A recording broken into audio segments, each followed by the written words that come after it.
کون سچے ہیں اپنے دعووں میں، اپنے باتوں میں، اور کون جھوٹے ہیں۔ تو دیکھتے ہیں جو سب سے پہلی آیت یہاں پر اللہ تعالیٰ نے آزمائش کے بارے میں فرمائی، وَلَنَبْلُوَنَّكُم بِشَيْءٍ مِّنَ الْخَوْفِ وَالْجُوعِ وَنَقْصٍ مِّنَ الْأَمْوَالِ وَالْأَنفُسِ وَالثَّمَرَاتِ وَبَشِّرِ الصَّابِرِينَ۔ اور ہم کسی نہ کسی طرح تمہاری آزمائش ضرور کریں گے، دشمن کے ڈر سے، بھوک پیاس سے، مال اور جان سے، اور پھلوں کی کمی سے، اور ان صبر کرنے والوں کو خوشخبری دے دیجیے۔ تو اس آیت میں 5 چیزوں کا ذکر کیا کہ ان 5 چیزوں سے آزمایا جائے گا۔ سب سے پہلے خوف سے، ڈر سے بھی آزمایا جاتا ہے، یہ بھی ایک بہت بڑی آزمائش ہے، اس سے بھی ہمارا امتحان ہو جاتا ہے، جیسے حکومت کا ڈر ہے۔ اسی طرح دیکھیں بہت سارے خوف ہوتے ہیں جس میں انسان مبتلا ہو جاتا ہے، تو یہ خوف کے ذریعے بھی اللہ تعالیٰ آزمائش کرتا ہے ہماری۔ تو ہمیں یہ پتہ ہونے کے بعد بہت ہی زیادہ محتاط رہنا ہے، اور اس آزمائش میں ہم نے پوری کوشش کرنا ہے کہ ہم کھرے اتریں۔ اور جب پتہ چل جائے کہ اگر زندگی میں ہماری کوئی بھی ایسی کوئی چیز ہے جس سے ہمیں خوف ہے، کوئی خوف والی چیز ہے جس سے ہم ڈرتے ہیں، تو اس ڈر کو، اس خوف کو اپنے اوپر اس طرح سوار نہیں کر لینا کہ ہم پھر کوئی چیز کرنے کے لائق ہی نہ رہیں۔ کئی لوگوں کو آپ دیکھیں کوئی ایسا خوف پال لیتے ہیں، اور اس خوف کی وجہ سے آپ دیکھیں اتنے ڈرے اور سہمے رہتے ہیں کہ وہ پھر کوئی چیز کرنے کے قابل ہی نہیں رہتے، ہمیشہ ڈر اور خوف میں ہی رہتے ہیں۔ تو جب بھی کسی چیز کا ڈر ہو یا خوف ہو تو کیا کرنا ہے؟ اللہ تعالیٰ سے مدد حاصل کرنی ہے۔ یہ ڈر اور خوف بھی ایک ہمارا امتحان کا پرچہ ہے، اس ڈر اور خوف کے ذریعے بھی ہمیں جانچا پرکھا جا رہا ہے، تو اس میں ہمیں پازیٹیو رہنا ہے۔ اور ایک بات ذہن میں یہ رکھنا ہے کہ اللہ تعالیٰ کے سوا کسی اور کا خوف ہو تو وہ خوف انسان کو پھر کمزور بنا دیتا ہے، انسان کو بزدل بنا دیتا ہے۔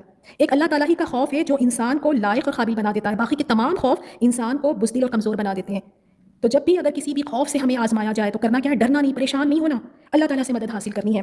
اور دوسرا، بھوک کے ذریعے بھی آزمایا جاتا ہے۔ اور آپ دیکھیں ایسے کئی میں بھوک کی وجہ سے انسان ایسے کام کر جاتا ہے، اپنی بھوک مٹانے کے لیے، حرام کرنے کے لیے بھی تیار ہو جاتا ہے۔ تو یہ بھوک بھی ایک بہت بڑی آزمائش ہے، اس وقت پر حرام سے اپنے آپ کو بچائے رکھنا، بھوک میں اس وقت پر بھی اللہ تعالیٰ کی شکر گزاری کرنا، اپنے آپ کو روکے رکھنا غلط طرف جانے سے، یہ بھی ایک بہت بڑی آزمائش ہے۔ اور جیسے ہم سیرت میں پڑھے ہیں، ہمیں پتہ ہے کہ صحابہ کرام کو جب یعنی وہ شیب ابی طالب میں جو 3 سال وہ تھے وہاں پر، اس قدر بھوک کا حال تھا، وہاں کھانے کو کچھ نہیں تھا، یہاں تک کہ وہ چمڑے اور پتے تک کھائے، یعنی اس قدر بھوک کا عالم تھا۔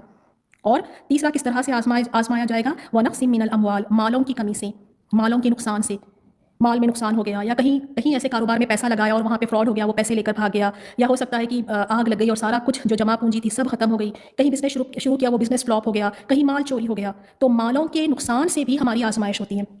اور پھر والانفسی، اور جانوں کے نقصان سے، یعنی اپنے جو پیارے ہیں، خاندان والے ہیں، رشتہ دار ہیں، بھائی بہن ہیں، دوست احباب ہیں، وہ جب فوت ہو جاتے ہیں تو اس میں بھی ہماری آزمائش ہے۔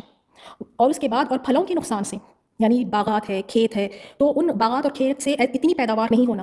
اور یہ بھی ہم بڑا نیوز میں دیکھتے ہیں نا کہ کسان، آپ دیکھیں کہ جب ان کے کھیتوں سے وہ پیداوار نہیں ہوتی تو وہ اس قدر مایوس ہو جاتے ہیں اور اس میں وہ خودکشی بھی کر لیتے ہیں۔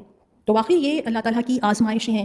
اللہ تعالیٰ ان آزمائشوں کے ذریعے ہمیں جانچ پرکھ لیتا ہے، دیکھ لیتا ہے کہ کون ثابت قدم رہتا ہے۔